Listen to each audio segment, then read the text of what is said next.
광주의 땅 이름 속에, 지명 속에 또 많은 광주에 대한 우리 시민사회에서 살펴봐야 할 코드가 이렇게 숨어 있습니다. 그런데 그 코드를 우리 선배들이 담고 우리에게 좀 쉽게 조금씩 전해줬어야 되는데, 전해온 부분도 있고 지금 전혀 모르는 코드도 있고, 어떤 장소에 대해서도 아련한, 심지어 수수께끼로 남아있는 것도 너무나 많습니다. 자, 첫째 화면에 나와 있는 이 그림은 광주란 빛 광자를 가지고 지금 꽃을 만들어 놨습니다. 광주 하면은 빛이다. 서양 선교사가 와서 광주를 브라이트 시티다 이렇게 했습니다. 뭐 브릴리언트 또는 광양에서는 지금 이미 그 선샤인이라고 쓰고 있습니다. 광주는 선라이트로 할 것인가, 한번 빛 광자, 빛의 도시다. 이런 말은 신증 동국 여지승남에 나와 있는데, 과연 그것이 당시에 빛이라 생각했는가부터 생각하면서 광주의 땅 이름을 살펴보도록 하겠습니다. 이 광주 최초의 제2권의 광주 최초의 지명은 도대체 어떤 지명이었는가, 이런 것들 출발해 가지고 현재 그 새 주소 사업이라고 지금까지 우리 앞에 수많은 땅 이름들을 요약을 해봤습니다. 사람 이름처럼 땅 이름도 중복이 된 데가 많습니다. 제가 뭐 조대부고의 그 동창예보에 나온 인명을 봤더니 저하고 같은 이름이 10명도 넘더라고요, 졸업생 중에. 그리고 전화번호부 책에 2000년도 초반에 나온 거 보면은 뭐 북구에서 저하고 동명인 이름이 40명이 넘더라고요. 이 땅 이름도 마찬가지입니다. 우리 광주의 산수동이라 하면은 광산구에도 산수동, 또 심지어 우리 여기 우리가 공부하고 있는 광산동 69번지 이 법정동인 광산동도 광산구에 아까 말한 그 올봉서원에 자리 있는 곳, 그곳에 그 이름이 광산동이에요. 한자까지도 똑같아요. 그리고 조금 한자는 다릅니다만 지산동이 동구에도 있고 강산동에도 있고, 또 용봉동이 북구에도 있고 광산구에도 있고, 이렇게 또 우리 광주라는 도시 이름 자체가 경기도에가 또 한글로 쓰면 똑같은 이름이 있고, 그것이 인구가 계속 늘어나기 때문에 어쩌면 나중에는 이거 한자를 잘 안 쓰는 시대에는 굉장히 혼란이 일어날 가능성도 있습니다. 서서히 광주의 땅 이름 여행을 해보도록 하겠습니다. 땅 이름은, 사람 이름은 왜 붙였냐고 어떤 사람 설명해. 낮에는 보이니까 이름이 필요 없었다고 그래요. 그런데 밤에는 안 보이니까 이름을 써야 된다. 그래가지고 그 명자라는 것이, 이렇게 산이 있으면은 저녁에 이 해가 떨어진다, 이렇게 입으로 그래서 부른다 해가지고 한자의 명자가 생겼다고 그래요. 그러면 땅에도 뭔가 좌표로 숫자로 뭐 동경, 북위 몇 도 이렇게 딱딱 표시로 하는 것이 가장 과학적인데, 그것만 가지고는 도저히 소통이 안 돼요, 쉽게. 그래서 각각의 위치별로 명을 해줬다 이 말이죠. 그러면 얼마나 그 명이 특이하게 이렇게 쉽게 붙여졌는가, 또 그 명이 과학인가. 자, 이 명을 보면은 광산구 도산동이라는 이 동인데, 이것은 지금 이 동은 그 광주 송정역이라고 다들 가봤죠. 송정역에서 남쪽으로 한 1km에 가면 이런 둥그런 똥산이 있었어요. 똥산이라고 그래요, 보통. 그런데 이 동네 이 주위에 많은 집터들이 있었더라고요. 이미 100년 넘게 전에 보니까. 그런데 그 동네 이름이 산암이라고 기록이 돼 있어. 그래서 산암이란 마을이 여기 있어. 근데 지금 사람도 모르고, 지금 아, 이 산 이름은 그럼 도대체 뭐요? 물어봤더니, 아, 또르메요, 또르메. 결국은 두루메, 도루메가 한자로 현재 도산동이라는 이름을 갖게 됐구나. 라고 이 장소를 가서 토지 문서를 확인했더니, 여기가 묘지터였더라고요. 나시 묘지터였더라고. 여기서 또 하나를 알게 되었어요. 이 땅의 주인의 이 나시 소유자를 봤더니 주소록에가 지금 현재 도청에 가 있는 무한 삼양면이라고 적혀져 있는 거예요. 거기에 처음에 나주란 이름이 되어 있는 거예요. 바로 무한 삼양이 조선시대 때 나주 땅, 즉 올경처였다. 근데 후에 무안군으로 재편된 사실이 이 토지 문서에 남아 있더라고요. 그래서 제가 여기다 표시했습니다. 그런데 제가 어제 도산 동사무소에 이제 물어봤더니 이 산이 사라졌습니다. 현재 이 사진은 2002년에 제가 촬영한 것입니다. 이렇게 어느 도움을 상징한 그러한 산의 문화유산이에요. 귀중한 문화유산이에요. 이것이. 그런데 이런 것도 사라진다. 흔적도 없이. 우리가 지명 못지않게 또 중요한 것이 상호예요. 상호. 이 뽀뽀뽀 어린이집, 아까 어린이집 편에 3세부터 5세부터 다닌 학생들 이야기를 했잖아요. 이 학교에 전화를 했더니 원장님께서 언젠가부터 소리가 나더니 사라지더니 먼 공장이 돌았습니다. 라고 제보를 해 주셨습니다. 광주 최초로 땅 이름이 남아있는 것으로 본다면은 역시 책으로 남아있는 것은 사라져버리고 이 금성문으로 남아있는 것이 우리 강주 영역의 거의 뽀짝입니다. 행정구역은 담양이지만 강주 오변에 통일신라때라고 하는데 이 개선사지 이 절이 있었는데 개선사란 절이 있었는데 이 개선사에 있었던 석등이 이렇게 있는데 이 석등에 여기에가 글씨가 파져 있어. 그 글씨를 가만히 봤더니 석보평이라는 땅 이름이 나와 있는 거예요. 그리고 숫자로 여기에 몇 결이다. 이렇게 규모도 표시가 되어 있더라고요. 그러니까 연대로 보면 891년이나 2년 정도에 있는 것이 지금 강주에 남아있는 땅 이름 중에서 제가 살펴본 것 중에서는 가장 오래된 이름이다. 오래된 근거다. 그리고 현재도 이 석보라는 이름은 전해오고 있습니다.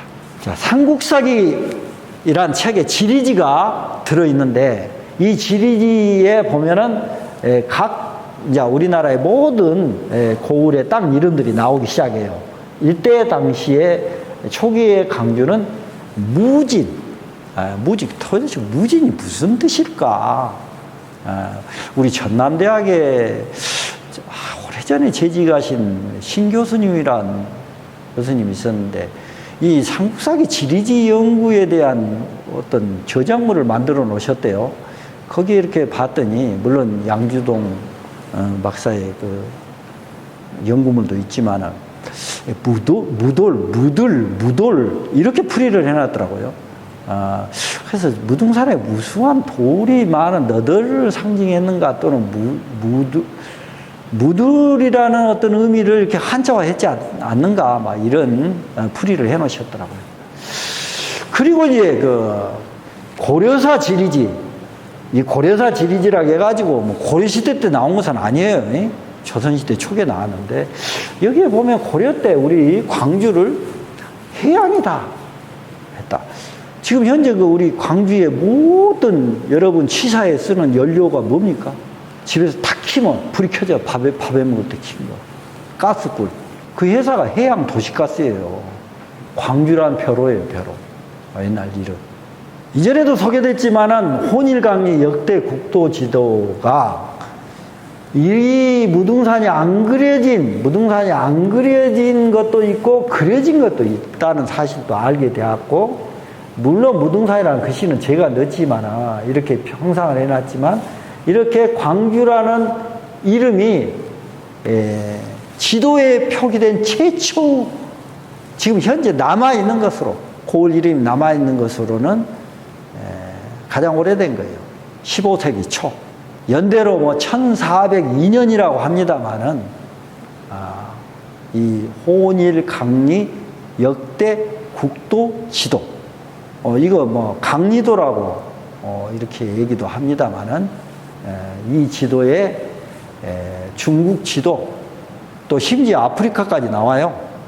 구대륙이 다 표시된 그런 세계 지도 중에 우리 광주 부분도 이렇게 비교적 상세하게 나옵니다. 영산강, 섬진강, 심지어 보성강까지 이렇게 고을, 중요한 고을 이름들도 다 나오고, 세계 지도에 이런 중요한 고을 이름도 나중에는 좀 살짝 크게 또 이렇게 써놨어요. 그리고 현재 그 병영, 이 병영이라는 것은 지금 현재 장으로 하는데, 군대편에서 제가 얘기했죠. 광주에 있는 고내산 성터에 있었던 것이 20년간 있다가 병영으로 갔다. 그러면 이거 1402년 이후거든요.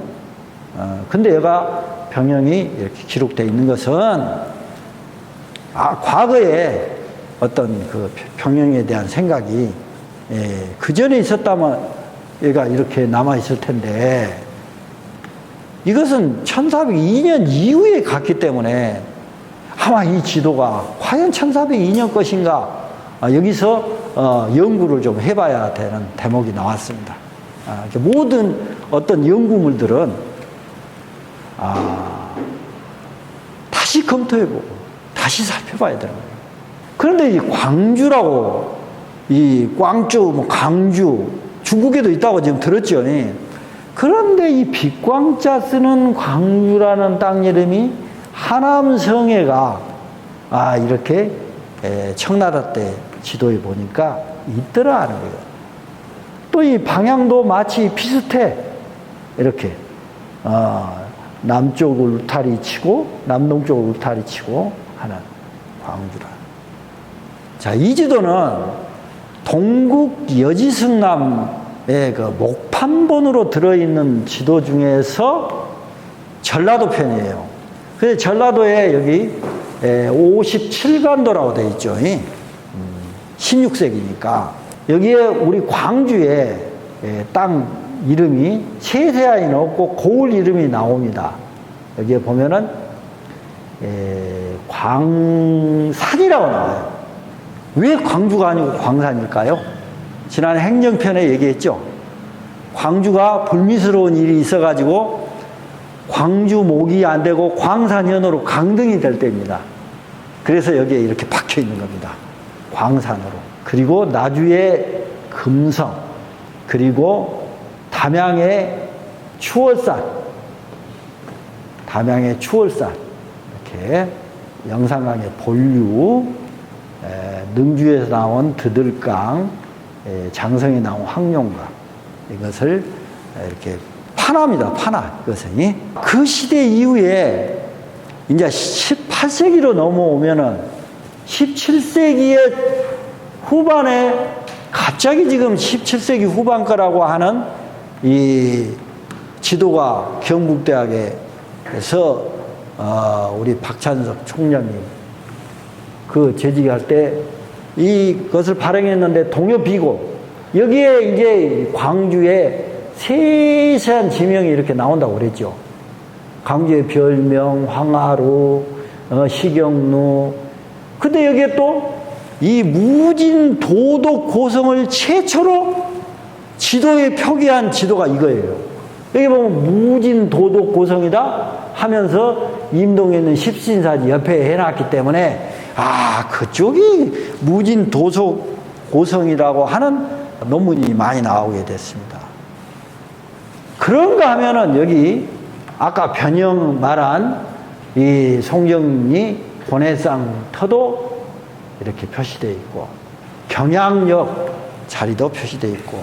자, 여기 있는 이 표기된 지명은 신증 동국 여지 성남에 들어있는 지명을 그대로 다 지도화로 해놓았던 것으로 제가 판단을 했습니다.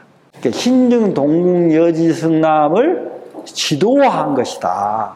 그런데 어떻게 이렇게 지도에다가 이렇게 어떤 정보를 어떻게 들었는가 이렇게 위치를 잡아가지고 표시를 했는가. 이 17세기 이후에 18세기 중반에 내려오면은 여기에 지금 금이 보이잖아요. 이게 방한지도란 거예요. 이게 비변사에서 만든 방한지도에 광주의 그 석보, 그 비석에 비문에 들어있는 석보, 그리고 여기 한벽당에서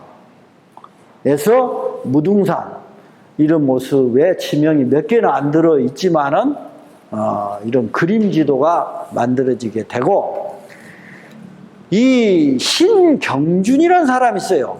이 사람이 만든 그 해동여지도에 들어보니까, 여기 보니까 광주 지도를 그렸는데, 여기 광주의 서창을, 여기에는 또 남창으로 기록되어 있는 거예요. 남창으로. 그리고 여기 동창이 표시되어 있고, 이 강줄기가 상당히 많이 그려져 있는 거예요. 이렇게 강줄기가. 자, 이런, 지도들을 고산자는, 보고 연구를 해가지고 대동지도로 집대성을 했을 것이다. 이것은 영남대에 지금 소장되어 있는데, 여지도서 어떤 내용을 거의 뻔딴 것 같아요. 이 18세기 중반에 여지도서란 책이 나왔는데, 이 칼라본은 아니고, 이렇게 봤더니 거의 산줄기나 강줄기 모양이 같은데, 여기에 면 이름들이 뚜렷하게 이렇게 네모로 표시되어 있어요. 강주 이 성내면이라 하는데, 여기는 읍내면이라 표시를 해놓고, 객사와 아사, 그러니까 객관과 관청의 그 직무 보는 것을 딱 그려놓고, 여기에 창, 억만고 창이라도 하고, 이 창 터가 북문안교회 1906년대 북문안교회 그 안쪽에 있었다 이죠. 이런 단순하게 이렇게 그려놓고 사대문이 표시가 되어 있습니다. 그리고 공북루라고 여기 이렇게 표시가 되어 있고, 면 이름들이 이렇게 공수방면, 자, 기례방면, 부동방면, 편방면, 그리고 장운봉, 이런 상당히 많은 숫자의 지명들이 고지도에가 이렇게 표기되어 있습니다. 근데 현위치가 도대체 어디일까? 근데 여기 극락창이라고, 극락창이란 땅 이름이 여기가 나옵니다. 극락창. 얘가 대천면에 이름이 이 대기면에서 한자를 땄는데, 이 방화동, 여기가 강주 절이정신의 뭐 상징이라고 어떤 분이 얘기했는데, 그 박상의 방화동이라고. 그리고 극락창이다. 서창 부근에 있는 극락창이란 이름이 또 나오고. 그래서 19세기에 이 고산자는 이런 필사본을 만들었다겠죠. 필사본을 만들면서 이렇게 고읍이란 표시도 하고, 면 이름을 다 적었어요. 이때 성내라고 적었잖아요. 면 이름을 다 표기했습니다. 대동도에는 이걸 반영할 수가 없었어요. 면 이름을 다 자세히. 하도 이걸 다 판각을 못해. 대동여지도는 양각 판본입니다. 판각하기가 힘들어요. 그런데 여기에 혈포, 이 광주천의 하류 쪽에 가면 아까 덕산이라고 그 세강학교에서 봤죠? 그것에 옆에 여기에 혈포, 이런 면 이름이 1900년도에서 1910년대에 이렇게 강주에 이렇게 지도를 만들면서, 이것은 우리 정부에서 만든 거예요. 이렇게 만들면서 현재 극락면은 몇 개 면이 합산되어 가지고 극락면이 되었다. 여기에 이렇게 다 그려놓고 있습니다. 당부면이랄지 이런 면들, 선도면, 방화동면 이런 면을 다 이렇게 합쳐가지고 하나의 면으로 이렇게 2개 내지 3개 면을 합쳐가지고 1920년대에 면 이름이 된 것입니다. 그러니까 여기 뭐 하남면이다. 이따가 나오겠지만 하남면은 여기에 있는 여러 개 면, 이렇게 여러 개 면에 이런 것을 하나로 합쳐가지고 이렇게 하남면이 되었다. 그래서 1910년대 정확한 연도로 본다 하면 14년도에 우리나라의 행정구역이 대폭 바뀝니다. 그럼 완전히 바뀐 것이 아니라 조합을 했어요. 2개의 면에서 첫자를 땁니다. 이렇게 예를 들면은 뭐 대촌면이다. 그러면 아까 대기면에서 대자를 따요. 그리고 초는 또 다른 데서 이렇게 옆에 있는 면에서 따가지고 2자를 합자한 것이 유행이었습니다. 그런데 그렇게 않고 전혀 다른 이름을 쓴 데도 있어요. 그런 경우는 아주 적고 대부분이 합자를 했다. D자를 땄든지 앞자를 땄든지. 그리고 이 지도는 이제 지형도인데 이거 최초로 만들어진 지형도예요.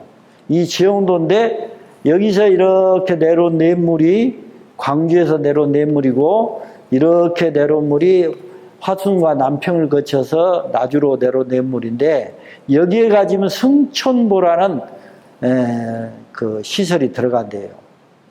근데 여기서 승촌이란 땅 이름, 승촌. 이렇게 들어 올라와 있다 이 말이에요. 들어 올라와 있다. 여기 굉장히 저지대거든요. 내가 일부러 초록색으로 이렇게 표시해놨는데 여기가 현재 논으로 표시되어 있는데 이 광복이 되기 직전에 여기가 뭘로 변하냐면은 우리나라의 이 호남 지방에 특히 이 전남에 고등 화훼농업이 들어와요. 지금 현재 말한 비닐하우스. 지금과 같은 비닐하우스로 처음에 시작한 것이 아니라 뭐 기름종이 같은 걸로 했대요. 물론 조선시대 때도 시설 재배를 했다는 기록이 지금 나오잖아요. 그리고 다 그것도 지금 증거가 전시도 돼 있고. 여기에서 비닐하우스 농사가 시작된 곳이에요. 여기가 땅이 걸다른 것이거든요. 그런데 여기가 양쪽에서 나온 이런 토사가 쌓여가지고 지대가 높아졌다면 이런 특히 마을들이 있는 데를 이런 데가 마을이 되는데 이것을 지역 용어상 자연제방이라고 그럽니다. 주변보다 사소하게 살짝 높아. 주변은 땅은 걸어. 지금도 여기가 광주의 농업지대로서 어마어마하게 큰 농업지대입니다. 지금도. 그래서 이 광주에서 들 중에 가장 넓은 들이 어디냐? 라고 고산자는 여기다 표기했습니다. 아까 극락창이 있는 여기 근방에 극락평이다. 이것을 대동 여지도에 판각을 크게 해놨어요. 즉 황룡강과 극락강이 합류되는 곳하고 드들강이 합류된 곳이 큰 들이라는 것. 농업시대는 굉장히 귀한 자산이나 자, 이곳은 함부로 들어가서 농사를 지을 수가 없습니다. 왜? 이 벼농사라는 것은 물이 중요하다고 아까 그랬는데 이 물을 펌핑을 해 올려야 돼요. 낮은 곳에서 높은 곳으로 올리려면 무슨 시설이 있어야 됩니까? 양수 시설이 있어야 돼요. 아니면 물레방아랄지 또는 무슨 수차를 동원해야 되는데 전부 다 인력으로 저도 어렸을 때 했습니다만은 이렇게 양쪽에서 물을 양수기가 들어온 것이 근대화의 표상입니다. 물론 규남 하백원 선생은 무등산의 동측에 규남에서 이미 양수기를 개발해 가지고 농사를 지었다는 기록을 잘 해놨습니다. 그러니까 조선시대 때 양수기가 있었지만은 근대로 넘어오면서 저지대의 이 들이 식량 기지로 개발되기 시작했다 말이에요. 그러니까 이 지도에 이제 농촌에도 벼농사를 지을 수 있는, 이거 수리 안전답이 아니에요. 그냥 홍수 나버리면 다 여기서 여기는 물바다예요. 그런데도 여기에 동네가 있다는 것은 그만큼 홍수에서 조금 남아날 수 있는 지대가 약간 높으니까, 그래서 한자로 승총이라는 이름이 여기에 이렇게 적혀져 있다. 땅 이름에서 그 지형의 변화상도 알 수가 있다는 거예요. 자, 옛 지리지나 중요한 것들만 뽑아가지고 광주의 땅에 대해서 표시해 놓은 것을 다 나열해 봤습니다. 그래서 대동여지도에 판각된 것이 37개 정도 판각이 되어 있더라고요. 근데 이 위치를 다 지금 찾아보려고 했으나 몇 개를 지금 못 찾고 있습니다. 현재 지도에다 표기를 하려고 지금 노력을 하고 있습니다. 여기서 뭐 대표적으로 우리가 표기할 수 없는 것이 고읍이라는 거. 현재 지도에다 표기할 수가 없습니다. 현재. 더 노력을 많이 해야 되겠죠. 근데 이제 우리 최봉익 선생님이 지금 돌아가셨는데, 제가 규장각에서 광주 지도라는 거, 1872년에 광주 지도라는 것을 이렇게 소개를 했더니, 이분이 이제 선생님도 하셨는데, 이렇게 작품을 만드셔가지고 막 보급을 한 거예요. 판화로 찍어가지고. 우리 광주를 알아봐야 된다. 여기 경향호입니다, 이것은. 그런데 이 모양이 거의 우리 해야 지도 19세기에 나온 지도와 거의 흡사해요. 그런데 나름 하여튼 작품을 만드셨고, 동구청 서성문에 가봤더니 이 읍지에 나와 있는 이 광주 지도를 이렇게 나무 판에다 이렇게 만들어서 게시를 해놨더라고요. 이런 것들도 광주 땅 이름을 우리가 살펴보는데 도움이 되는 것입니다. 또 홍보를 하고 알리는데, 제가 이제 땅 이름을 표시할 때 더욱더 자세히 해보려고 이런 지적도에다가, 이건 최초 지적도입니다. 지적 온도라고 합니다. 이걸 이제 토지 대장을 다 발급을 받아가지고 도대체 이 땅은 어떤 사람이 주인인가, 여기를 도대체 뭐라고 불렀는가. 지금 이 지도를 보면 지난번에 공부했던 이 성에 지금 해자가 여기에 제가 표시를 해봤습니다. 광주 읍성의 해자입니다. 그런데 여기가 지금 장동 노타리예요. 장동 노타리에서 지금 요리는 길이 없잖아요, 지금은. 그런데 여기가 전남여고의 땅인데 여기가 서문입니다. 광주 서문. 이 서문에서는 길이 있었더라고요. 그런데 이 길이 이렇게 전남여고 안으로 이렇게 길이 있었더라고요. 여기 전남여고 지금 운동장이에요. 여기가 체육관이고. 여기에가 지금 뭐 장성이 있었다고 하잖아요. 지금 전남도에 보관된 장성이 2개가. 그런데 여기서 이렇게 가는 길이 있었더라고요. 그래서 여기 대지가 하나 있었네. 이 집은 도대체 어떤 사람이 살았는가? 여기에 있는 이 묘지는 도대체 어떤 사람 것이었는가?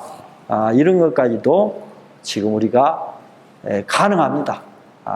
발급을 받아서 살펴보면. 이렇게 대축척 지적도에다도 아까 도름에 같이 이렇게 표기를 해가는 지금 작업을 계속하고 있습니다. 1912년에 이 광주 성내면과 그 주위에 어떤 약도입니다. 이 사정이다. 그래서 우리 시경로 건너편에 사정이 있었다고 했잖아요.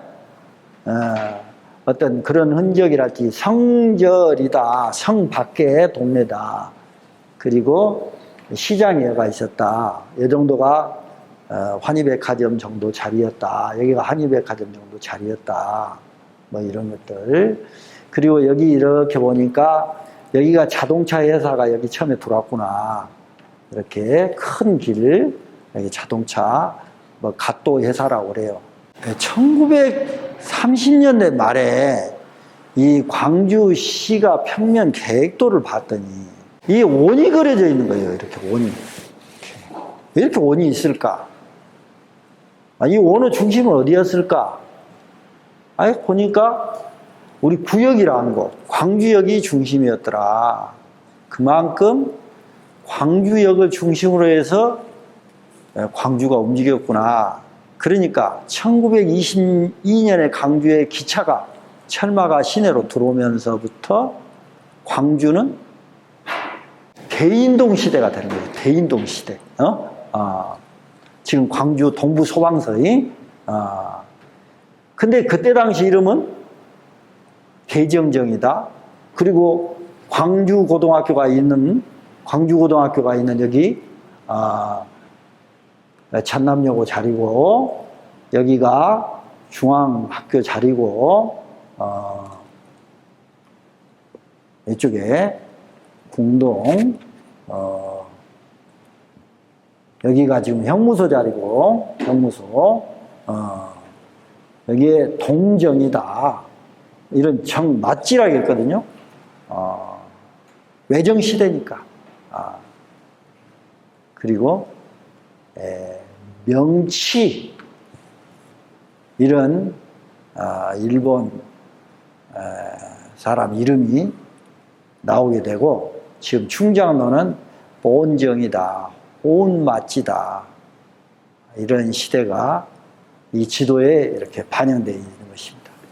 이것은 그것보다 더 빨리 나온 1917년대 읍성 부분만 이렇게 표시하는 지번이 나와 있는 32년도에 있는 지도인데, 여기에 이렇게 빨간색으로 이렇게 된 것은 국유지입니다. 대개 이런 데다가 관청을 자리 잡게 되는데, 우리 여기 강의장이 있는 곳은 이 지도로 본다면 광산동에서 여기 모서리가 그러니까 읍성 여기입니다.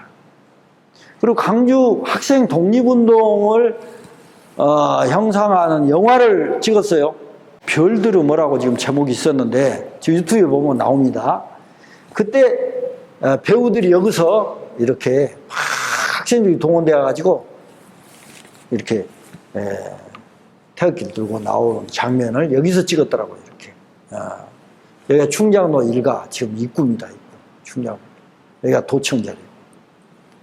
이때 39년도에 시가지 지도에도 각종 지명과 그리고 시설들이 나옵니다. 아까 불로동 1번지에 실습학교가 있었다 했죠. 실업학교. 거기에 이렇게 동보는사라는 절이 운영이 되고 일본 절입니다. 그리고 여기가 중앙학교가 출발합니다. 이 부영시장터도 여기에 보이네요. 여기 구광정이다 하는 것도 구동이라는 것도 구광정에서 빼고 구동. 이 앞에 시장이 있었습니다. 시장. 왜 시장이 사정시장이라고 하는데 왜 시장이 생겼느냐? 사지공원과 강주공원 사이에 물이 이렇게 굽이 돌았습니다. 굽이 돌았는데 이것을 직강공사를 하고 여기다가 공터를 만드니까 여기다가 신흥 주택지구를 만들고 여기다 시장을 만들게 돼요. 이렇게 편지를 나누고 여기 보면은 여기 다 땅 이름이 들어있잖아요. 일곡동의 노진영 문서를 언젠가 봤는데 가만히 하나 들어있더라고요. 본천면에 일곡이란 이름이 어디서 나왔을까? 뭐 나일자, 골짜기 옥자 이렇게 품. 일곡동 뒷산 이름이 한세봉이라고 그럽니다. 근데 그 한세봉을 가만히 보면 큰 봉우리라는 뜻이에요. 그것을 광산 이씨들은 한일자로 해갖고 일자로도 쓰고 또 이렇게 날일자로도 일자로 써가지고 일곡이라는 이름이 생겼다. 그래서 저도 여기 한때 살았는데 뭐 소소리 공원이라고 그래요. 뭔 소소리가 뭔 뜻일까? 근데 한자로 우성곡이라고 되어 있더라고요. 소가 우는 골짜기다. 이런 것을 소소리다. 거기서 내려오는 자그마한 잔등이 소소리 공원이었지 않느냐. 여기서 우리는 땅 이름에 그냥 전설을 깔아가지고 풍수로 해석해서 자꾸 과학이 아닌 대로 빠지는 경향이 너무 많아요. 조금 뒤에 사례를 보고 이야기하도록 하겠습니다. 자, 50년대 중반입니다. 아주 어려운 시기였죠. 그런데 이렇게 읍성 안에 많은 가게들까지, 학교들까지 이렇게 구구절절하니 다 그려놨습니다. 이것을 인쇄소에서 그려가지고 제작을 했는데 왜 했을까요? 대동여지도를 왜 목판을 했을까요? 역시 이것도 출판물입니다. 상품입니다. 당시 50년대에서는 이러한 지리 정보가 굉장히 필요했겠죠. 그런데 남아있는 것이 다행히 있어서 우리 지금도 이런 지도를 제작해 볼 수 있지 않습니까? 자, 사세청이라고 여기 적어져 있습니다. 강주의 세금을 총괄했던 곳. 지금 이곳이 아마 전남일보사가 있는 것 같아요. 여기에. 아까 요리 택시 타고 왔습니다만은. 여기 광산구청이 있었다겠죠. 광산구청이. 읍성 안에 있다가 광산구청이 갔다겠죠. 그리고 여기 이렇게 큰 건물을 배치해놨어요. 학교에서 보니까 여기가 서석 국민학교고 또렷이 이렇게 건물. 그러면 이제 중앙학교도 이렇게 건물 배치도까지 이렇게. 상당히 축척이 크겠죠, 이렇게. 상세하게 여기에 가게들 이름 다 이렇게 적어요. 우리도 한번 시민사회에서 이런 그림을 그려보시게요. 1980년대 5.18이 일어났을 당시의 그림을 그려봅시다. 한데 그걸 복원할 수 있는 자료가 없다는 거예요, 지금. 우리 크나큰 우리 시대의 우리 반성인 거예요. 어떻게 찾을까요? 우리 기억력은 희미한데. 모든 시민들한테 나 여기서 무슨 학원에 나 접방을 봤어, 무슨 서점을 했어 하고 다 증언을 받아내야 될 거 아닙니까? 그런데 사람의 기억력은 한계가 있는 것입니다. 곧장 내가 여기 살았는데도 다 헐고 아까 경양 역터를 다 헐고 지금 아파트 단지로 들어왔잖아요. 그러면 그 경양 역장 집이 이 지금 아파트 중에서 105동하고 101동 사이에 어디쯤이라고 점을 찍어놔야 될 거 아닙니까? 그리고 거기다가 표시를 해놔야 될 거 아닙니까? 우리가 여기 앞에 동원 앞에 하모당을 표시를 해야 된다고 전 시간에 제가 얘기했던 것처럼. 왜? 우리 선배들이 살았던 코드니까, 질서였으니까. 다 복원할 수는 없지만은, 그대로는 할 수 없지만은, 그 흔적을 최소한의 경비로 아마 어디단가 파놔야 되겠죠. 자, 여기서 교훈 얻었습니다. 우리가 891년에 석보평이라는 지명을 찾아갔을 때는 거기에 그 금성문이 있었기 때문에 아는 거 아닙니까? 그 탑을 갖다가 방죽에다 던져버렸으면 어떻게 알 수 있겠어요? 땅 밑에 숨어 있습니다. 그래서 우리 읍성을 복원하면서 우리 임 교수님이 여기 금남로 바닥에 지하철 공사를 안 돼서 파보니까 거기서 우물이 산안에서 나왔습니다. 그래서 보고서에 남고 사진에도 저도 그 찍어놓은 사진들이 지금 귀중한 자료로 남아있는 것이죠. 1959년 제가 태어난 해입니다. 이때 우리 학교 선생님들을 좀 동원했다고 하는데 우리 대한민국 정부가 어마어마한 일을 했습니다. 바로 전국에 있는 땅 이름을 전부 조사를 시켰습니다. 이것은 1789년 호구총수 이래로 대역작입니다. 근데 이 지명 조사 철이 근자에 인터넷에 공개가 되었습니다. 그 전에 이제 학자들만 이렇게 복사에다가 봤는데 지금은 여러분 핸드폰으로도 다 볼 수가 있습니다. 그래서 제가 출력을 해가지고 이제 다 이렇게 봤더니 전부 글씨로 깨알같이 구관문으로 다 써놨더라고요. 어떤 것은 잘 판독이 안 돼야 원본을 봐야 되는데. 그런데 여기서 특이한 점을 발견했습니다. 이 지명이 단순한 무슨 땅 이름만 조사한 것이 아니라 거기다가 그쪽에 몇 명이 살았는가 그 인구수가 깨알같이 적혀져 있다는 거예요. 그래서 아 이거 현대판 호구 총수구나. 호구. 아 이거 인구 조사가 되어 있는구나. 그런 의미를 남다르게 생각을 했습니다. 또 이것을 지도에다가 5만 분의 1 지도에다가 이와 같이 자리매김을 다 숫자로 표기를 했다는 것입니다. 아까 기술한 것을 번호를 붙여가면서 몇 번은 지금 어디다. 물론 여기에 경의도를 또 적어놨어요. 경의도를. 그때 나치판으로 일일이 쟀는가 어쨌는가는 모르는데 우리가 움직이고 핸드폰을 들고 다니면 다 찍히죠. 중국에서 사람 얼굴까지 다 찍은다고요. 여기에 비행장 타 나온 그 군대 편에 보여줬죠. 그 지형도에다가 이 주변에 있는 땅 이름이 무엇이다 번호를 붙여가면서 경의도 성까지 다 표시해가지고 거기다 깨알같이 써놨다는 거예요. 그런가 하면은 이 지도는 이것은 제가 한글로 이제 풀이해가지고 막 이렇게 입력을 해봤습니다. 잘 못 알아온 말도 있었어요. 여기 보세요. 이렇게 인구수가 딱 있잖아요. 이렇게 5,832호다. 계림동 2구에 5,832호가 살았다.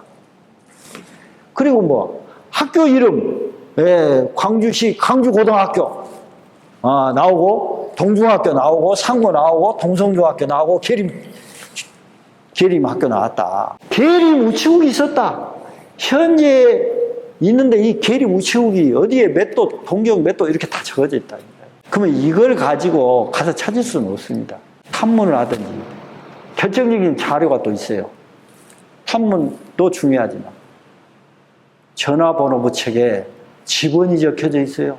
제가 아까 호적, 학적, 병적, 또 하나의 병적, 또 하나 있어요. 지적. 지적. 땅 번지. 우리가 움직이는 거 지적이 있는 거예요. 그래서 제가 수창학교 있잖아요. 수창학교. 도대체 수창학교를 광복 이후에 수창학교라고 이름을 바꿨다는데 왜 수창학교입니까? 오랫동안 창성하게 잘 살으라고 하는 한자로 누가 지었는가? 연대표가 쭉 나옵니다. 몇 년도부터 수창학교가 있다고 현관에 다 기록이 되어 있는데 누가 왜 수창학교라고 장명을 했습니까가 안 나오더라고요. 그래서 수창학교 나온 우리 전남대학교 총장님을 하신 오병문 총장님은 자꾸 하셨고 거기 졸업생들한테 다 여쭤봤습니다만은 아직 밝혀내지를 못했는데 문서로 여기 이것이 나와 있는 거예요. 이 수창학교는 여기다 딱 넣어놨어요. 창건을 좀 해라 하는 뜻으로 지었다라는 문구가 여기 나왔더라고요. 그럼 이것이 과연 사실일까? 대구에 수창학교라는 동명이 있어요. 근데 거기는 지명이 나와 있어. 근데 여기는 지명도 없거든요.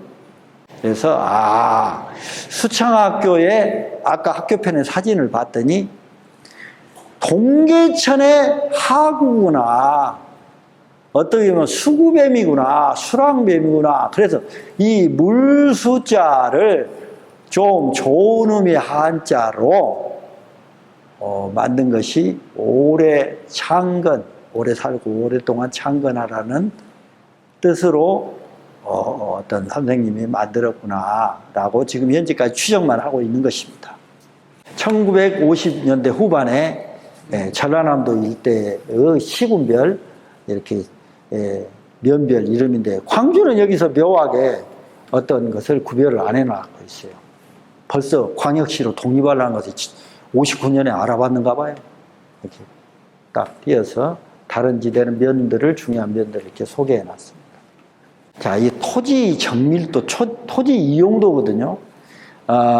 이게 여기 지금 컴컴해서 좀 그런데요. 여기가 지금 현재 남구청이 있는데요. 남구청. 백운동 일대입니다. 여기를 백운동이다. 백운동이라 하는데, 이 백운동 이름이 어디서 나왔을까? 뭐 절에 앞에 가면 백운이라고 한다. 추리문 뭐 이런. 원래는 난지실이라고 했더라고요. 난지실. 그리고 여기에 물이 봉선동에서 저쪽에 지금 현재 진월동에서 내려온 물이 여기서 다 합수가 돼요. 그래서 여기가 남구의 관문인데 굉장히 지대가 낮아. 근데 여기를 건너와야 돼. 그래서 옛날 다리 이름을 봤더니 벽보교라고 써지고 거기에 가로에 니교라고 적혀져 있는 거예요. 이 니교? 하고 한자를 봤더니 찌럭찌럭할 니자는 거예요. 이거 진고개구나. 진다리구나. 진다리.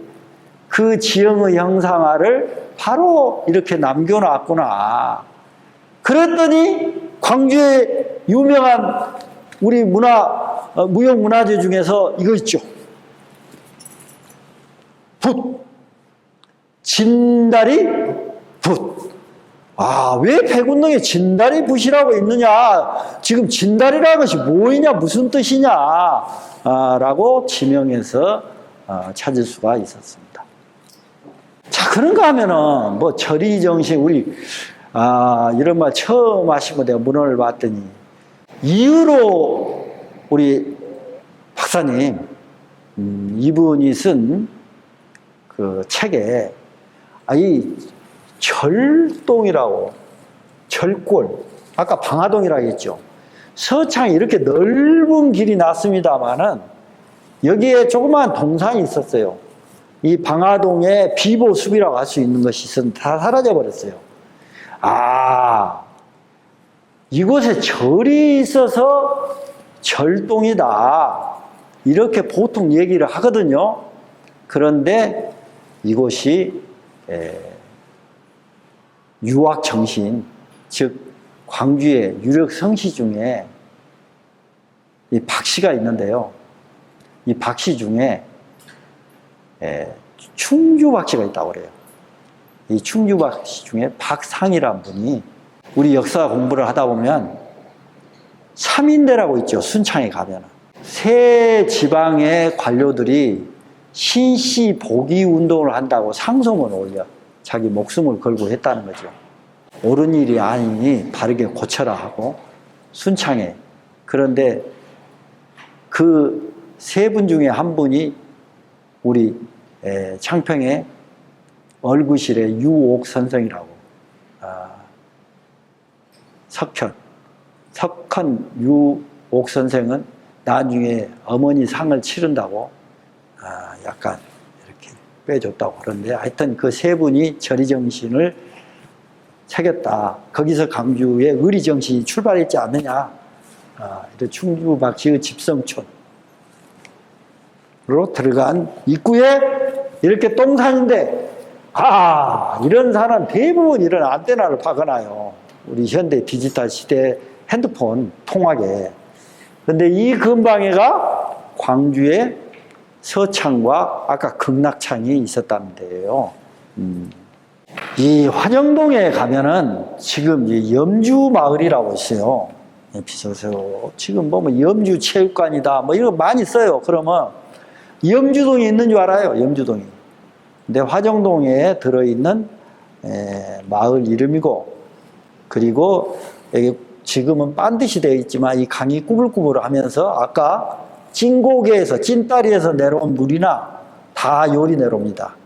이 서석고등학교 옆을 거쳐가지고 이렇게 합류가 됩니다. 그런데 여기에 농성보랑을 제가 표기를 해놨습니다. 이 농성도 이름이 어디서 나왔는가? 보성군수를 한 정화의 사람이 여기다 보를 막아서 농성동이라는 이름이 생겼다. 이렇게 지명 충남에나 이런 데 써져 있지만은 우리 시립박물관의 조광철 선생이 꼭 글랍디어 그래가지고 농성동에 중요한 농촌진흥청이 생겼다. 그래서 또 제가 보기에는 여기 농성보라고 한 곳이 굉장히 중요한 수리시설이었더라고요. 농사를 지으려면, 이 벼농사를 지으려면 물을, 수원을 안정적으로 공급을 해야 돼요. 그런데 이 보가 사람들이 다니는 길의 역할도 해. 강을 건너려면 다리의 역할도 해요. 그랬더니 화정동 노인당에, 염주동에 노인당에 갔더니 2007년에 내가 갔어요. 갔더니 우리 최승 어르신께서 뭐라고 하냐면, 내가 오병문 총장하고 수창학교 동창이네. 내가 여기서 수창학교를 다녔단 말이지. 그런데 갈 때 그 농성보라는 데를 건너서 갔단 말이지. 그럼 어딥니까 해가지고 제가 화정동 광주은행 지점 자리가 농성보가 있었구나 라고 증언을 받고 지적도에서 딱 찾아보니까 정확히 자리매김을 할 수 있었습니다. 이런 지형도들이 많이 이제 25,000분의 1 지형도들 쭉 나오는데, 아까 여기가 남국민학교 있는 데고, 여기가 숭이실고, 여기 그 순영원이 있었잖아요. 또요 천주교 집단이. 그래서 여기 천주교 땅이 또 많이 있었어요. 여기가 지금 학동 지금 번화가가 되었습니다만은, 밀양동이라는 동네, 여기 숲실이라는 동네가 주곡이라고 적혀져 있고, 이런 땅 이름이랄지 여기 채석장이 있다.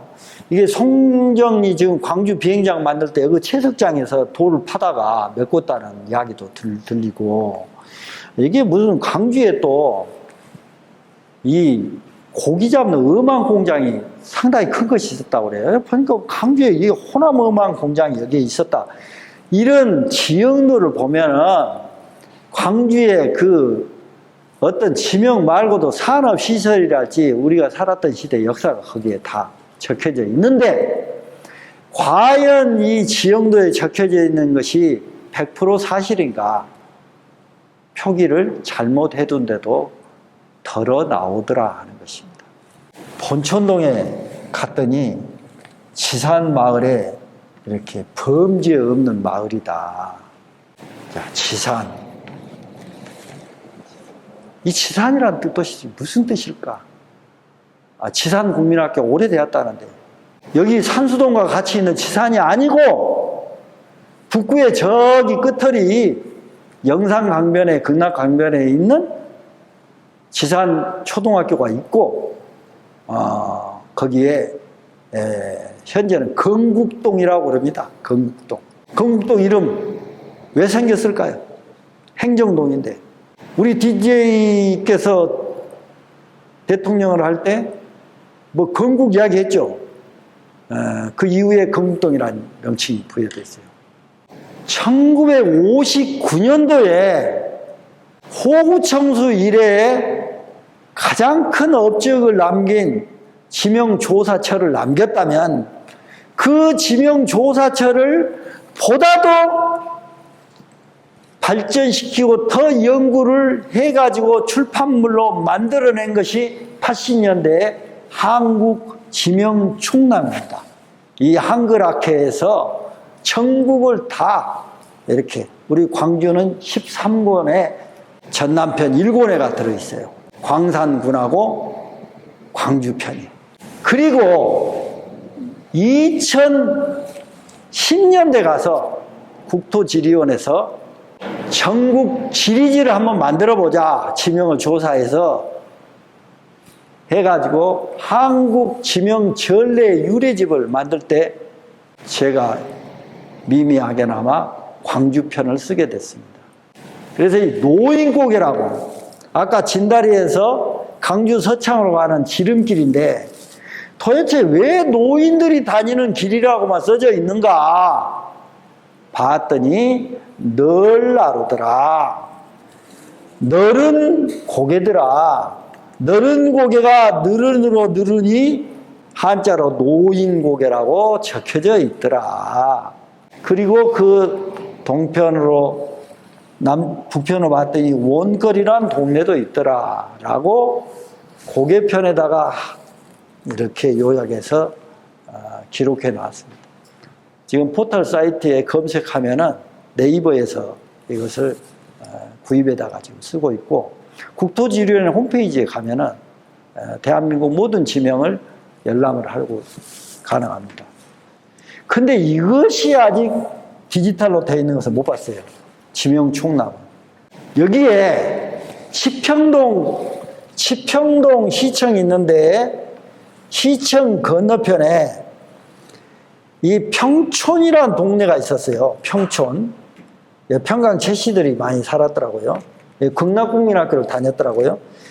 여기에 피화대라는 피화제 마을이 있었더라고요. 피화제. 이 피화대가 무엇인가 친절하게 또 한자로 써놨어. 홍수를 피할 수 있는, 거기가 홍수지대니까 피할 수 있는 그 대피시설이 있었구나. 영산강변에 그토록 찾을 수 있는, 내가 남아있는 그 피수대 시설을 찾으려고 했는데 이 땅 이름에 남아있구나. 그래서 대천면에 갔더니 진짜 마을에 그것을 인육으로 또 만들어 놓은 데가 있고, 저쪽에 영광을 나가다 보니까 거기에 그 송산교 유원지가 있잖아요. 그 유원지 안에다가 대피소를 그렇게 또 만들어 놨더라니까요. 어린이들이 거기서 미끄럼을 타고 있더라니까요. 약간 둔덕을 만들어 놨, 둔덕을. 그래서 그러한 것들을 좀 한글로 제가 이렇게 해서 이 광주 최초 책의 지명편을 만들면서 여기다가 그 원고를 쓰면서 이렇게 요약을 했습니다. 이 한자를 내가 밑줄을 치면서 분석을 했어요. 이 산 이름은 몇 개고 강 이름은 몇 개고 다 분류를 해놨기 때문에 우물은 몇 개의 이름이 나오고 해가지고 대강 요약해가지고 광주의 지명이 동구에는 336개가 있고 서구에는 몇 개가 있고 이렇게 해서 구별로 분류했습니다. 우리 광주광역시 현 영역에는 지명 총남에 3,578개의 지명이 적혀져 있습니다. 물론 중복된 것도 있어요. 이게 경계 지점에서는 아까 국토지리정보원의 2010년에 한국전래지명유래집에 77쪽에 보면 제가 졸고로 쓴 내용이 있고 그 78쪽에 나온 내용입니다. 여기에 과연 이 노지가 무슨 뜻일까? 노지. 제가 과감하게 내시했지 않느냐. 이 사전이라는 것은 정말로 정확하게 쓸 수가 없더라고요. 몇 번의 윤도 거쳐서 했지만 지금도 많은 부분이 부족합니다. 극락평, 다시 강조합니다. 자, 이것을 어떤 분은 서석평야라고 합니다. 서석이 강주 벼로라겠죠. 아까 강주 최초의 학교 이름이 서석초라겠죠. 서석. 서석이 도대체 뭔 뜻일까? 무등산에 가면 서석대가 있는데 이것이 돌이 똑바로 서 있는 것이구나. 세워진 돌이구나. 주상절리를 서석이라고 했구나. 그런데 한자만 상서로운 거기다가 빛이 거기를 이렇게 서역에서 이렇게 하니까 거기에 석영이, 어떤 분은 석영이 거기서 빛나는구나. 석영 성분이 있어가지고 이것이 바로 생김새, 땅의 생김새를 한자로 서석이라고 했구나. 그러면 우리가 정신으로 바르게 서야 되겠구나. 곧바로 서야 되겠구나.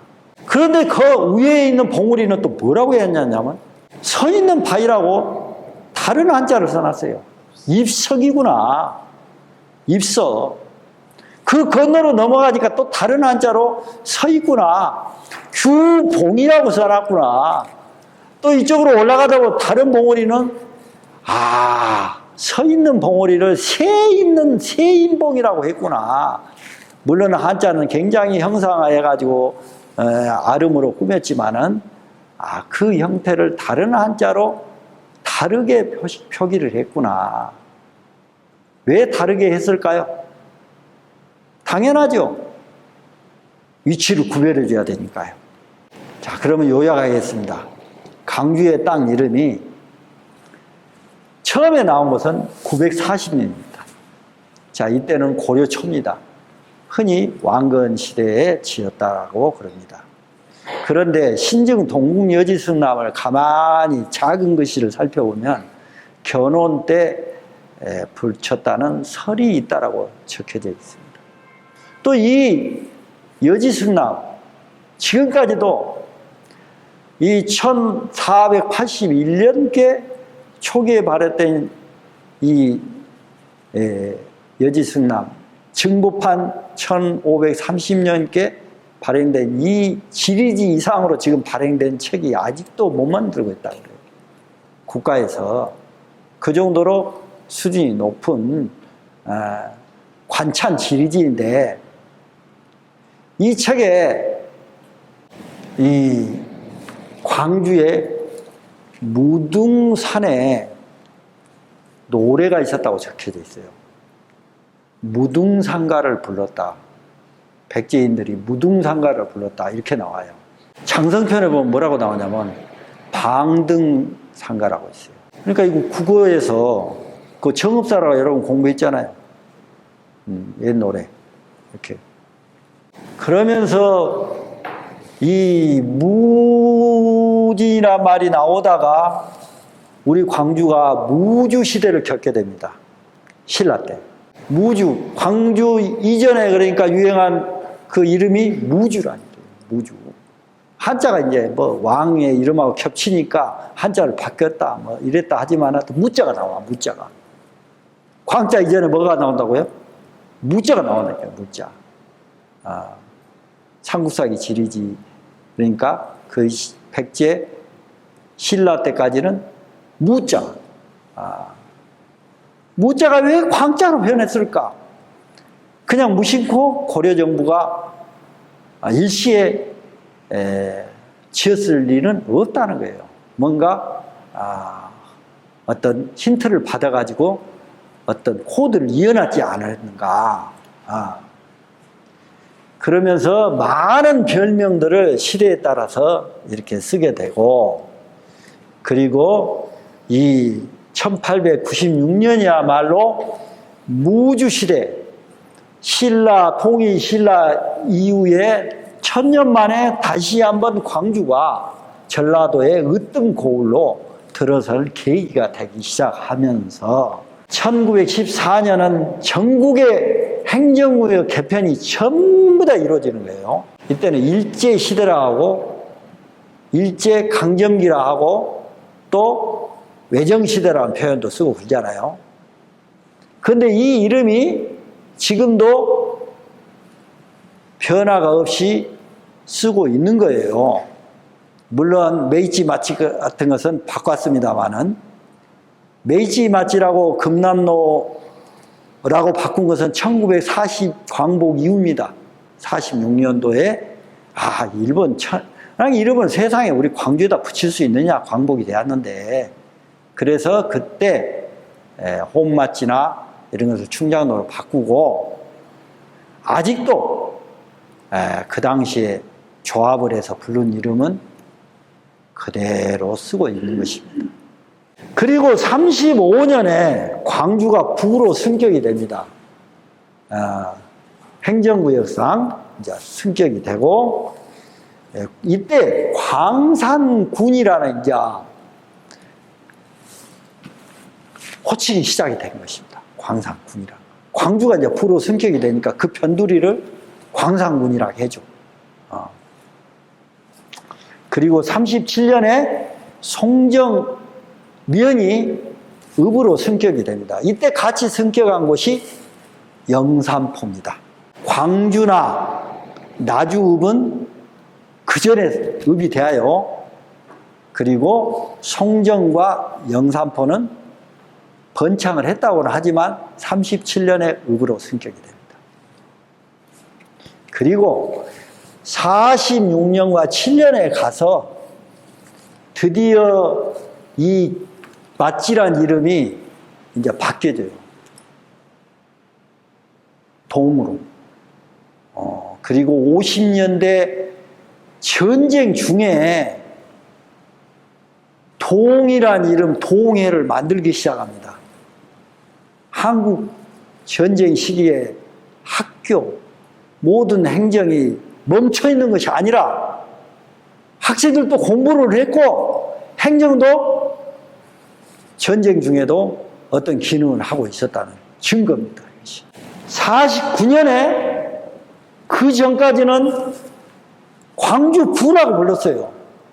그런데 49년에 강주시가 되더니 86년에 광주 직할시라는 명칭을 달고 88년에는 송정읍과 광산군을 통합하는 현재 영역의 광주 직할시로 확대되고, 그리고 95년에 직할시의 이름을 전국에서 광역시라고 명칭을 바꿉니다.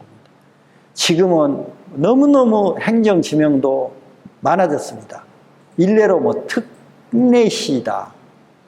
또 전라북도를 그냥 전라북도라고 안 씁니다. 전북 특별 도라문가? 이렇게 이름을 바꿨습니다. 지금 현재 쓰고 있습니다. 그런데다 우리 전남도 왜 전라남도로 하지 말자, 이제 전남 특별도로 바꿔주라. 지금 이런 건의를 하고 있습니다.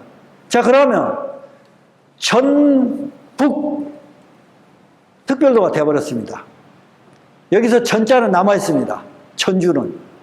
그럼 나주는 어디 가버렸습니까? 지금 나주는 1018년에 나주를 조합해가지고 전라도라는 이름이 생겼는데, 전라남도까지도 전남 뭐라 했죠? 특별도라고 이름 해보면, 그러면 나주는 어디에 있는 것입니까? 이런 것들을 생각을 좀 해봐야 된다는 것이죠. 자, 왕이 하사한 이름이 광주에 남아 있습니다. 그 이름 1788년에 정조란 사람이 성안이란 동네에 김덕령이라 후명한 충신이 나타났으니 그때 억울한 죽음을 내가 보상을 해준다. 그 동네 이름을 충효질이라고 붙여주겠다라고 했으니 이 비문에 남아 있습니다. 충효동에 가면 이 비각에, 그리고 흥양 이씨 부인의 본관도 나와 있습니다. 담양의 용면에 가면은 추월산 기슭에 이 흥양 이씨가 자결했던 터에 김덕령 부인이 자결했다고 지금 거기에 금성문으로 써놨습니다. 임진왜란 때 희생이 된 거죠. 그러니까 임진왜란 때 김덕령도 부인까지도, 근데 그보다도 더한 분도 있었습니다. 우리 재봉로란 이름을 달았잖아요. 아까 사세청 앞에 전남여고 사이로 도는 것이 재봉로예요. 고경명, 이분 집안은 아들, 그것도 두 분이죠. 그리고 거기에 노비까지, 이렇게 해서 사람만 뭐 거기서 집안에서만 7분인가가 전사를 했다라고 지금 하죠. 자, 아까 하남 면사, 하남, 우리 하남공단 얘기 많이 했잖아요. 이 하남이란 말이 한자로 무라자에다 남영남자에 하남이 도대체 어디서 나왔는가 조합을 했는데, 가서 봤더니 광산 현재 소방서 앞에 지금 거기에 다 집이 들어왔습니다만, 논에 가봤더니 뭔 한우물이다, 하나문이라 하고 하나물 마을 이 표시돌이 있고 여기에 이 우물이 있더라고요. 큰 우물이. 근데 이것을 또 한자로 뭐라고 써놨냐면 큰 대자 우물정자 대정이라고 적혀진 문헌이 있더라고요. 아, 한 우물이 하나물이 한 우물, 한우물, 하남 하다가 한자로 하남이 되었구나. 자, 우리는요, 우리 선배들이 저는 한글이나 한자의 뜻과 소리의 코드를 우리 땅 이름에다 박아놨습니다. 근데 우리가 그것을 자의적으로 뜻만 취해서 풀이를 합니다. 또 소리는 쌍스러운 소리다 해서 똥산하면 싫어. 없애버려요. 동산? 동산이 뭔 뜻일까? 동산은 무슨 의미일까? 라고 또 한자를 바꿔봅니다. 그것을 심지어 움직일 동자로 바꿔버려요. 그러면 산이 움직인다! 막 이런 식으로 또 혼란을 초래하게 됩니다. 이런 과학이 아닌 코드를 가지고 그 지역의 역사를 풀다 보니까 한정없이 수수께끼로 가는 경향이 있더라. 남구에 가면 우리 무형문화재로 아까 남국민학교 학생들이 했던 지교수님이 그렇게 막 발전을 시켰던 고싸움 놀이가 지금 거기 전수관을 짓고 지금 하잖아요. 그 마을 이름이 칠석동이에요. 그런데 가면은 칠석동이라는 말 잘 안 부르고 옷돌이라고 그럽니다. 옷돌. 도대체 옷돌과 칠석은 무슨 관계가 있을까? 그럼 여기서 이 칠은 일곱 칠자의 칠인가? 일곱 개의 돌인가? 자, 이 옷돌이란 뭔 의미일까? 혹시 검은 돌이라는 뜻이 아닐까? 아니면 진짜 오칠, 우리 광주의 극락강을 별명을 칠계라고 하고 거기에 풍영정에 뭐 칠계가 흐른다 이런 또 해서 이거 심지어 우리 신창동 유적지를 가서 뒤져봤더니 거기에 오칠이라는 밥그릇이 나와버렸다. 반찬그릇이 나와버렸다. 이 옷을 칠해가지고 무엇을 경제를 일으키는 동네지 않느냐. 이런 논의들을 하고 있는 것입니다. 지금. 과연 선배들이 왜 어찌하여 옷돌이라고 불렀는가를 기록에 남겨놓지 않고 이렇게 구전으로 내려오기 때문에. 한평에 의식동이라는 동네를 가봤더니 옷박골이라고 그러더라고요. 아, 이거 버스 정류장에 옷박골이라고 써있어. 이 옷박골이 뭐 뜻이? 심지어 옷 의자를 써가지고 밭을 밥으로 해가지고 의식동이라고 한자로 바꾸는 기록도 있더라고요. 아, 칠전. 아, 옷나무란 거 상당히 경제작물이다. 또 위험하다. 아, 이런 어떤 의미가 들어갔지도 않느냐. 아니면 이 옷이 또 다른 어떤 다른 의미인데 이것을 옷나무로 넘어 과장해서 표시하지 않느냐 하면서 지원동에 가면은 이 육판이라고 있어요.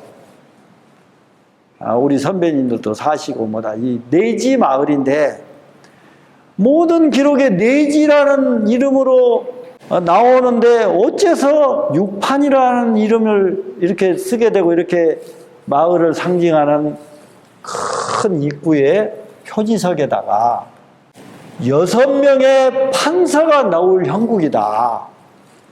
그 정도로 명당이다. 이런 말씀들을 많이 해주시더라고요. 대체나 들어가보니까 동네가 안악하고 공부하기도 좋고 또 큰 노고수도 있고 정말로 좋은 명촌이었어요. 내지마을이라는 것이 하늘의 널찍한 분지형의 마을인데 왜 6명의 판사를 강조할까? 우리 가서 공부를 더 해봐야 쓰겠습니다. 라고 제가 생각을 했습니다. 자, 여기에 보면은 이 콜박스다. 뚜렷이 강주에 콜박스라고 하면은 그 이름이 아름다운지, 콜이라는 것이 좋은 의미인지 아닌지, 심지어 여기다가 이렇게 서문 밖에다가 박아놨습니다. 그러나 지금 없어졌습니다. 지금. 그리고 아까 덕산에 북쪽 강을 바라보면서 이런 제각이 하나 있어요. 여기를 가만히 이렇게 뒷가로 당겨서 봤더니 덕호제라고 써졌더라고요. 봤더니 그 앞에의 냇갈 이름이 덕호예요. 자, 우리 강을 호라고 씁니다. 자, 금강하구를 호강이라 했다 하죠. 심지어 이런 전설 따라도 있어요. 왜 호남지방이냐 했더니 뭐 벽골제 이남 호남이다, 의림지 이남 호남이다. 어떤 백과사전에 뭐라고 나왔냐면 금강의 하류를 호강이라고 하는데 금강의 이남 지방을 호남 지방이라고 했다라고 심지어 필자 이름까지도 써놨더라고요. 그래서 그 필자님하고 제가 답사를 할 수 있는 기회가 있었습니다. 교수님, 상당히 저도 이게 의문이 아니라 과연 이 금강을 호강이라고 했을까요? 그럼 그 호강이라고 했다는 문헌은 어디에가 있을까요? 하고 여쭈었더니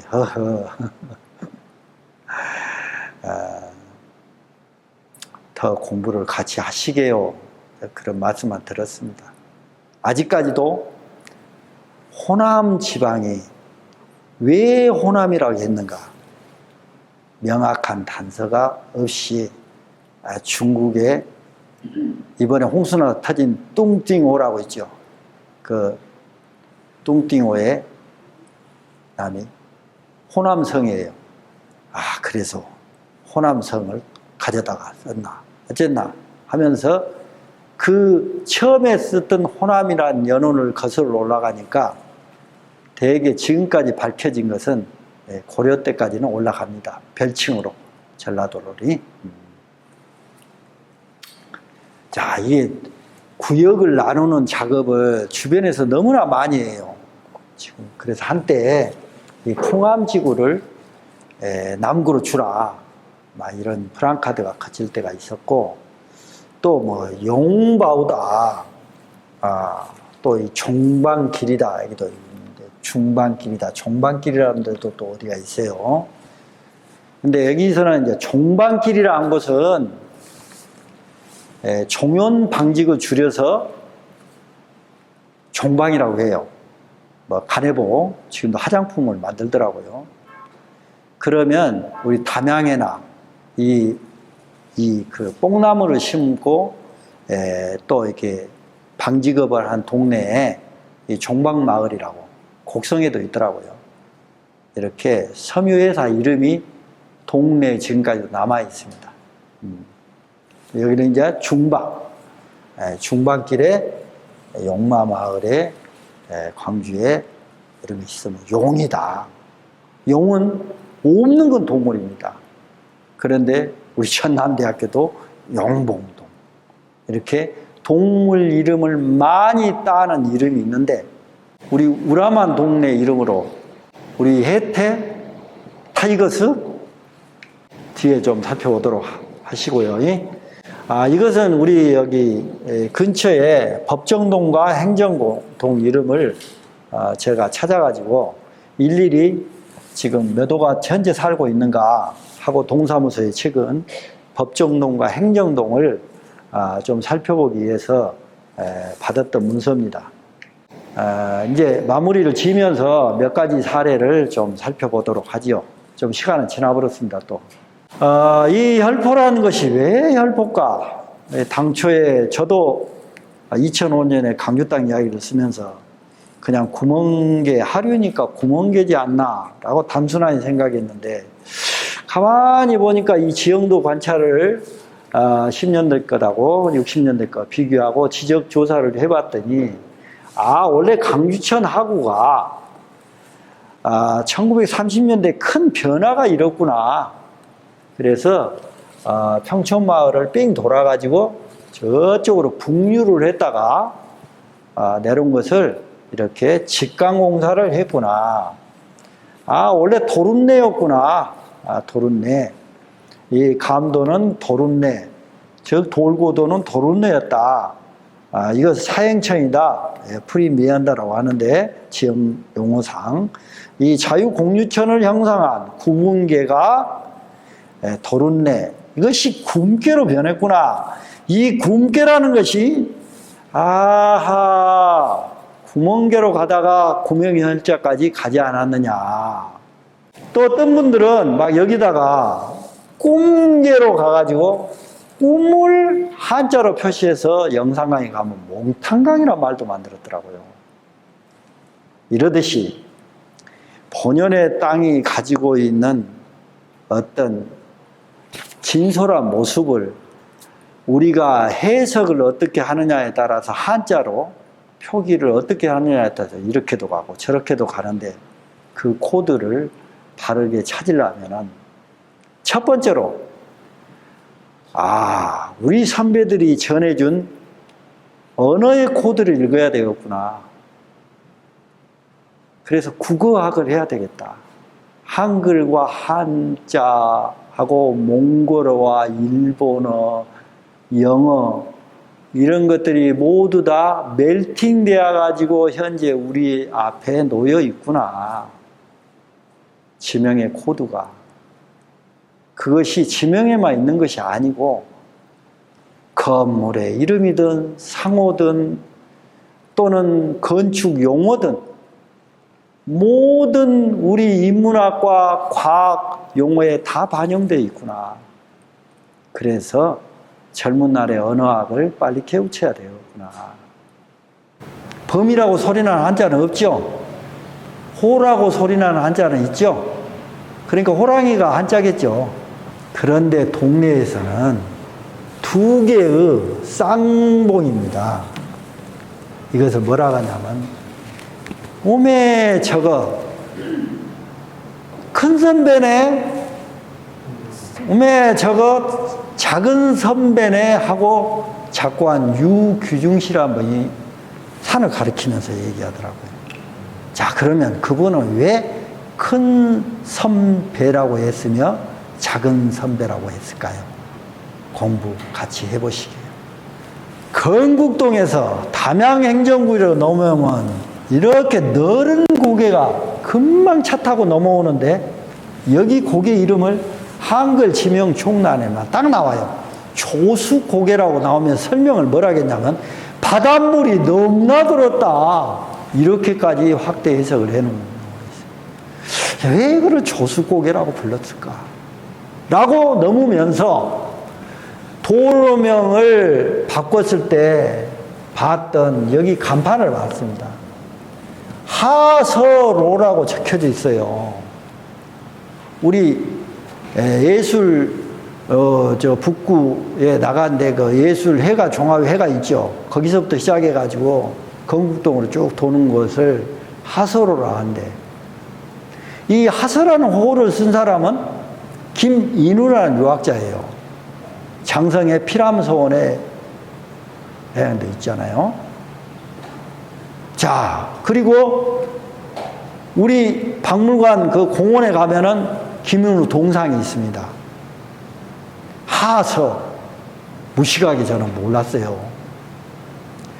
울산 광역시 별명이 하서라는 거예요. 그러고 봤더니 하서 김인우 선생이 울산 김씨구나. 자, 이런 호를 쓰는 분도 있다. 울산의 벼로를 호로 하서라고 이렇게 써서 광주에 조수고개에 있는 데까지 땅 이름을 하서로라고 박아놓았더라. 그리고 송강 정철로, 송강 정로도 담양 쪽에서 조수고개까지는 송강 정로라고 부릅니다. 또, 자, 이렇게 해서 우리 새로 지은 도로명 사업과 또 70년대 후반에부터 시작된 가로명에서 사람 이름을 따가지고 사람과 관계돼서 이름을 붙인 것이 이렇게 있습니다. 자, 혼맛지를 충장로로 그리고 매지 맛지를 금남로로 한 것은 광복 이후에 바로 바꿨습니다. 그리고 이 거리의 이름은 법정동으로까지 만들었습니다. 즉 충장로 일가동 하고 법정문서로 해서 이 두 개의 강주에서 충장로와 금남로를 모르는 사람은 강주 사람이 아니 그처럼 일반화되어 있잖아요. 여기 우리 시민 여러분 강주에서 충장로 금남로 모르는 분이 없을 정도잖아요. 광주의 도심의 중요한 거리 이름. 그런데 조금 가면은 동문 쪽으로 가는 제복로부터 뭐 경렬로부터 잘 언능 안 들어와요. 잘 안 헤어져. 이분들을 무시해서가 아니라 이렇게 유명한 우리 광주에 하여튼 걸출한 큰일을 하신 분들인데 현재는 하여튼 사람 이름까지를 따가지고 호를 따가지고 34명의 어떤 이름 강주 사람이든 아니든 안에 이런 이름이 지금 현재 도로에가 다 써져 있습니다. 자, 이 도로명은 이때 이제 가로명으로 그냥 주소에 쓰지도 않았어요. 그리고 그냥 여기만 법정동으로 썼으니까 여기는 주소로 반드시 썼고 이런 것들은 크게 강조를 안 했는데 이 1996년 이 대통령 비서실에서 말이지 국가 경쟁력을 확보한다고 이 우리나라 주소 체제가 너무나 정근대적이다. 너무나 복잡하고 잘 과학이 아니다. 그래서 서양식으로 좀 바꿔야 되겠다 해가지고 약간 생각이 좀 짧은 분들이 제 생각에는 또 격한 용어를 쓰겠지만은 이때가 어느 시대였습니까? 1996년. 이때 발동이 걸린 겁니다. 우리나라 주소 체제를 바꿔야 되겠다. 지금까지 몇 년이 지났습니까? 건 30년 돼가요. 좀 있으면 아직 정착이 안 됐습니다. 여러분 여기가 지금 무슨 동입니까? 여기를 뭐라고 부릅니까? ACC 문화의 전당길이라고 이거 대한민국에 알려져 있습니까?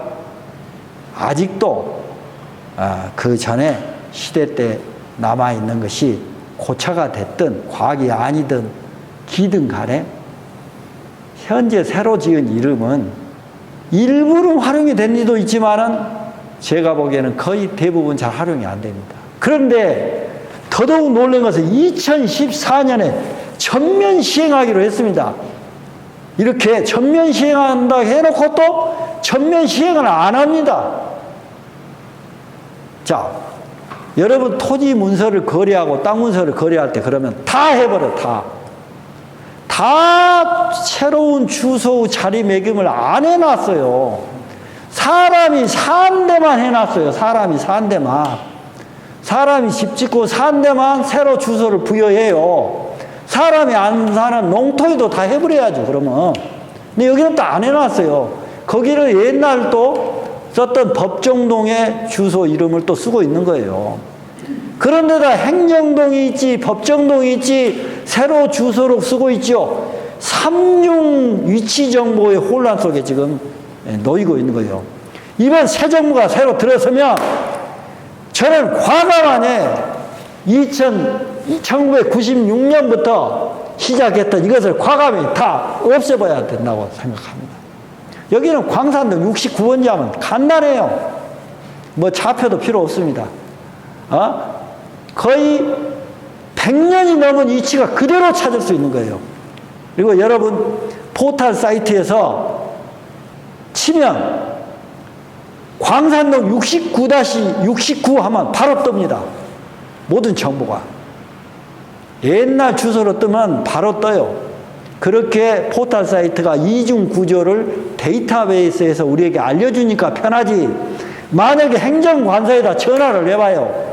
광주시청 새 주소로 몇 번집니까? 내가 모니터를 했습니다. 자, 직급별로 다 했습니다. 저하고 전화된 국장, 과장, 심지어 새 주소 업무를 본 담당자한테도 물어봤어요. 지금 시청 주소가 어떻게 됩니까? 치평동입니다까지만 답하고 모릅니다. 이래서야 되겠습니까? 지금이라도 여러분 집 주소 외우고 있습니까? 편지가 자주 오니까 외우고 있지만 옆집은 모릅니다. 제가 살고 있는 얼그실길 32라고 말하면 다시 한번 불러주세요. 예, 얼굴 할 때 그날 할 때 실은 알겠죠? 길은 알겠죠? 이렇게 답을 해줘야지만이 그 실길을 적습니다. 발음상. 자, 조선대학교 대표 주소가 서석동 375입니다. 이렇게 하면 간단히 끝납니다. 근데 한번 검색해 보세요. 조선대학교 앞에 필문대로 뭐라고 합니다. 자, 필문. 여기서 어떤 선생님입니까? 그 유명한 광산이 시인 이선재란 인물의 호입니다. 자, 이것을 우리 시민사회에서 광산 이씨들도 다 알지 못하겠지만 여기 있는 시민 여러분, 비단 필문 선생님을 그렇게 우리가 이렇게 예를 들었지만은 그렇게 걸출한 인물이어도 도로 이름과 주소 이름에 아직 우리가 함의를 못 내고 있는 것입니다. 그래서 자, 이런 해석을 합니다. 우리 광주의 광주천에 적십자병원에 건너로 가면은 여기가 지금 그 광주의 사직공원 방송국, 옛날 KBS 방송국이 있었던 양파정의 바로 밑에입니다. 낭떠러지예요. 근데 여기의 이 앞에를 뭐라고 불렀냐면 조탐보라고 했다는 거예요. 조탐보. 발음상 조탐보가 안 좋아요. 저는 좋다고 생각하는데, 그래서 심지어 조참보다 이렇게 쓴 문헌이 많습니다. 자, 이것이 과연 대추일까? 왜 우리는 대추를 조라고 불렀을까도 아직 코드를 못 맞추고 있습니다. 자, 대추나무 조자, 나무 목자가 들어있습니다. 두 개가. 자, 여울탄자. 그래서 대추여울이라고 우리가 생각을 하고, 대추나무가 이 강가에 많았기 때문에 대조탐보라고 칭해놓으라고 다 그렇게 해석하는 사람들이 많습니다. 과연 그럴까요? 제 생각에는 그 지점이 지형상 낭떠러지예요. 그래서 옛날 사람이 적어놓은 어떤 문헌에 봤더니 뭐라고 써놨냐면 꼬바심이라고 적어놨더라고요. 꼬바심. 이것이 꼬바심? 이 꽃을 꽃하로 또 해석하면 안 됩니다. 꼬바심이 바로 곳이구나. 이 곳이구나. 똑바로 낭떠러지 시크리프구나. 강에 있는 크리프구나. 급의 절벽이구나. 낭떠러지구나. 그리고 그 밑에 낭떠러지 밑에는 물이 때리기 때문에 소를 이뤄서 꼬바심이라고 불렀구나. 그런데 여기를 윗꽃바심이라고 또 부른다고 그래요. 그런데 그러면 아래 꽃바심이 있지 않느냐 했더니 지금 희경루가 지어주고 있는 아까 사마제 밑에를 아래 꽃바심이라고 했다는 거예요. 근데 거기도 낭떠러지예요. 그리고 거기 보니까 물이 때린대요. 그 배에 이런 강에 강주천이라고만 하지 말고 강주천의 곳곳마다 장소별로 이름이 전부 틀렸습니다. 이렇게. 심지어 지금 금동이라고 넘어서면 거기 금강이다, 금계천이다. 이렇게. 이름이 이런 강주천의 조그만 지류라고 하는데 여기에도 있고 영산강에도 구역구역별로 다 다르게 거기 지형 형상에 맞도록 붙여놓았더라. 그래서 지명은 소리가 중요합니다. 소리. 그리고 생김새가 중요합니다. 항상 지형은 그 생김새를 따서 붙일 확률이 많습니다. 이게 풍수에서 우려스러운 것이 매와 낙지형이다 이런 형국을 만들거든요. 넉자로 잘 만들어요. 매와 낙지라고 하면 매화꽃이 떨어지는 형으로 굉장히 지대가 명당이다. 그리고 그러면 그 매화 낙지형은 도대체 어떻게 생겼다는 말이냐. 전혀 매화하고 관련이 없을 수가 있는 것입니다. 맹호 출림형이다. 아까 호랑이가 출몰할 형이다. 아까 우리 범산 있죠. 그런 형을 그렇게 넉자로 만드는 경향이 있습니다. 동물을 많이 따가지고. 자, 그런 것들 한번 생각을 해봐야 된다는 거예요. 그리고 그 시대를 담고 있는 것입니다. 그 시대에 지금 이 새 주소 이름을, 지금 사람 이름을 34명이나 땄다 가잖아요. 우리 시대에 지금 중차대한 우리 시대의 이름이다. 왜요? 이거 상당한 권력입니다. 경관이 변해도 그 코드는 화석처럼 들어있는 것입니다. 토식입니다. 비밀 코드를 담고 있어요. 땅 이름 소개가. 그래서 그것이 실마리가 되기 때문에 이것은 큰 문화자산입니다. 그리고 이것은 함부로 짓지를 못합니다. 저도 어리석게 그 실력이 없는 사람이 시지명위원으로 그냥 회의 때만 오라게 해갖고 회의는 했어요. 그런데 이 이름을 정해가지고 이렇게 질의 내용을 해가지고 좀 합리적인 이름으로 새 이름을 부여할 때 딱 지어보고 제시를 해놨더니 이 시민단체와 어떤 분을 로비가 있든 뭐 주장이 있어가지고 기원히 바꿔주라는 거예요. 이치에 닿지도 안 맞게. 그래가지고 그대로 붙인 이름이 지금 제가 회의 때 간 이름이 지금 붙어 있습니다. 지금. 그러면 제가 회의록에 써진 그 기록까지를 다 남겨놓으면 제가 나쁜 사람이 아닌데 그거 남겨놨을까요? 이것은 관청에서 해야 될 일이 아닙니다.